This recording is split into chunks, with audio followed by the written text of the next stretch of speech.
Okei. Kiitos kun tulitte. Eli se on oikein, nimeni on Javier González García. Olen espanjan kielen lehtori Lappeenrannan teknillisessä yliopistossa ja olen espanjalainen, mutta silti kunnon ihminen, ajattelin. Okei, tänään puhun teille elkeistä ja puheelkää tämmöisellä tarinalla. Yksi mun oppilas oli kerran lomalla, oliko se Espanjassa se oli jo, ja jossakin kaupungissa, ja se etsii tuomiokirkkoa. Hän näki miehen, joka tuli, ja kysyi siltä, hei anteeksi, missä tuomiokirkko? Mies piti 2 melonia käsissään, joten hän ei pystynyt liikkumaan paljon. Mies ojensi hetkeksi melonit oppilaalleni ja sanoi, en tiedä. Ja se on totta, että elehditään näin. Me puhutaan hämärästi, sekoitetaan aiheita ja elehditään kuin hullut pelkästään ärsyttääksemme muita kansoja totta kai. Mutta olemmeko oikeasti niin kaoottisia vai löytyykö viittomamyrskystä jotakin järkeä? No, ensiksi pitää ajatella, miksi me elehditään niin paljon. Tutkimuksen mukaan ihmiset elehtii enemmän kuin ne ajattelee saman aikaan kun ne puhuu. Me improvisoidaan paljon.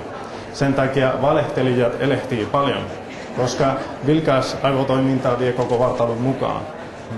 Ja jos vielä ajatellaan espanjalaisia kahvipöytäkeskusteluja, kaikki tulee selvemmäksi, koska Espanjan tärkein tieteilijä, joka oli Santiago Ramón y Cajal, sanoi noin 100 vuotta sitten, että espanjalaisissa kahvipöytäkeskusteluissa oli 2 pääsääntöä. Toinen oli, että osallistujia piti olla ainakin 12, kuten viimeisessä ehtoollisessa, koska pienemmällä porukalla ei saa riittävää vilkkautta. Ja toinen sääntö oli, että ihmiset puhuisi osittain tuntemattomista aiheista, koska kaikki tietäjät olivat tylsiä. Okay. Jos ajatellaan, että päätavoite on, että vuorovaikutus sujuu nopealla ja hauskalla tavalla, voi ymmärtää, että elekieli toimii niin runsaasti Espanjassa semmoisessa ilmapiirissä, jossa ihmiset improvisoi paljon ja jossa ihmiset yrittävät aina luoda semmoista yhteenkuuluvuutta ihmisten kanssa, kun ne puhuu. Okay? Ja se toimii kyllä, se toimii. Ajatellaan esimerkiksi jotain tavallista esitelmää yliopistossa. Joku opiskelija puhuu näin ja sanoo, Ryti sanoi saksalaisille, että Suomi jatkaisi toisessa maailmansodassa niin kauan kuin hän olisi presidentti.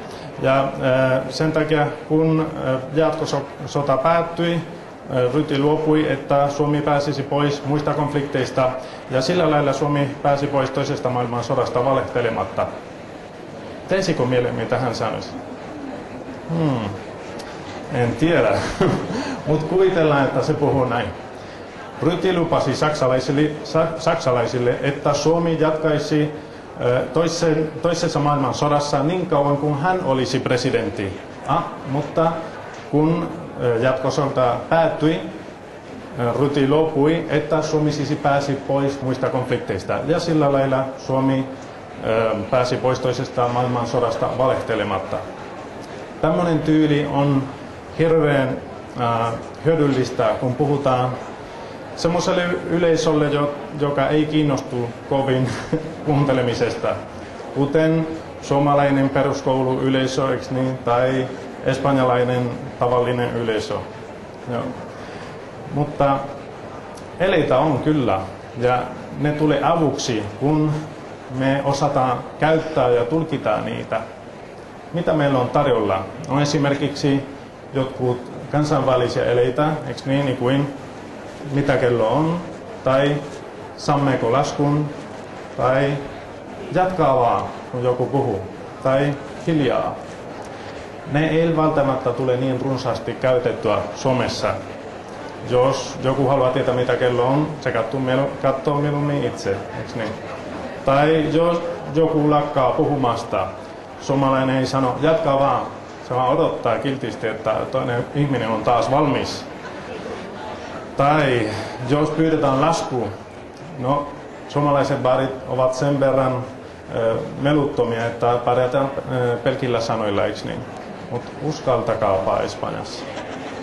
Entäs hiljaa? No, ehkä ei sitä täällä tarvita yleensä. Mutta Espanjassa me tehdään tätä aika paljon, kun pitää olla hiljaa, ja me tehdään tätä esimerkiksi, kun me pidetään salaisuus. Tämä tarkoittaa, minä en kerro mitään. Ja nämä elkeet eivät tule niin runsaasti käytettyä ehkä Suomessa, mutta ihmiset ymmärtää kyllä, koska ne on kansainvälisiä. Mutta on myös elkeet, jotka voi johtaa harhaan. Esimerkiksi tämä Ranskassa tämä tarkoittaa kylmää. Ja jos tehdään näin alaspäin, se tarkoittaa pelkoa. Tämä tarkoittaa, että minä olen ihan paniikissa Ranskassa. Mutta te voitte kuvitella, että Espanjassa kylmä ei ole niin yleinen puheaihe. Eikä pelkoa saa näyttää Hidalgojen maassa. Me ollaan mieluummin kuin härkätaistelijoita. Näin. Okay? Joten me säästetään tätä elittää siihen, joka on meille tärkeää. Kun sanotaan, että paikka oli näin, tarkoittaa, että oli täynnä ihmisiä. Ja se on tosi hyvä asia, koska ihmisten seura on tosi arvostettu Espanjassa. Espanjassa sanotaan, cuantos más seamos, más nos reiremos. Eli mitä enemmän meitä on, sitä enemmän me nauretaan. Ja Suomessa sanotaan, väki vähenee ja pidot sen kun paranee. No, mitä eleitä on, jotka voi johtaa harhaan myös? Esimerkiksi tämä tarkoittaa, että joku on laiha. Jos minä sanon, hei, Raulista tuli tämmönen, se tarkoittaa, että se läihdytti hammastikuksi. Joo, mutta Suomessa tämä voi tarkoittaa ihan muuta, eikö niin? Tai miten sanotaan, tulee tänne ja häivyy. Se on kans erilainen. Yksi mun oppilas oli tällä kertaa kyllä Italiassa.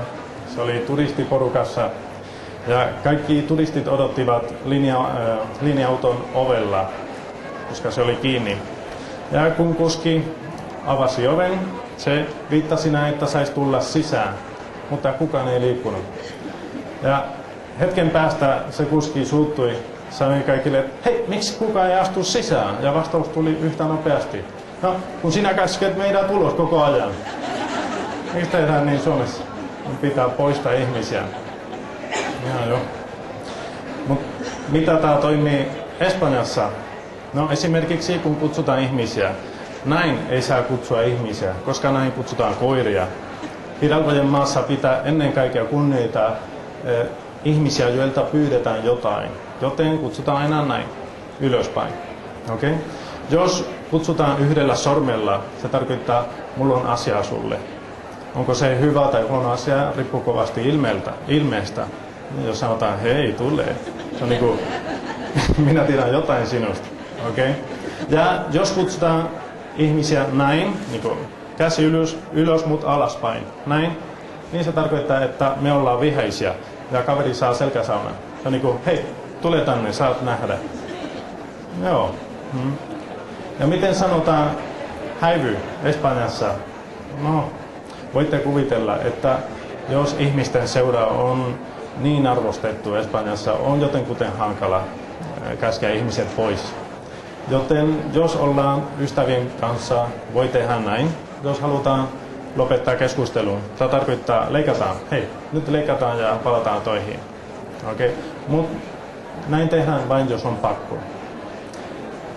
Mutta jos ollaan esimerkiksi semmoisessa tilanteessa, jossa ollaan baarissa ja baari on kohta kiinni ja baarimikko joutuu pyytämään meiltä useita kertaa poistumaan, kuten usein tapahtuu Espanjassa.